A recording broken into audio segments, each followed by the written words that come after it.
जरांगेंची कथनी आणि करणी या दोन्हींमध्ये मोठा फरक आहे असा आरोप सदावर्तेंनी केलेला आहे।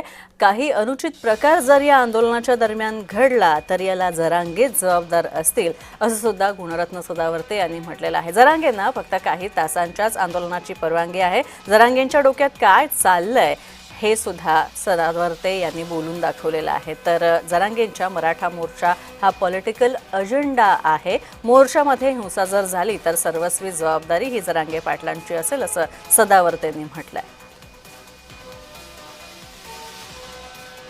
इथे थांबा, तिकडे थांबा, 1 किलोमीटर थांबा आणि काहीतरी अघटित घडवण्याचा परत डोक्यात काही प्लॅन आहे का, हे सुद्धा वरिष्ठ पोलीस निरीक्षक आझाद मैदान यांनी लक्षात घ्यावं।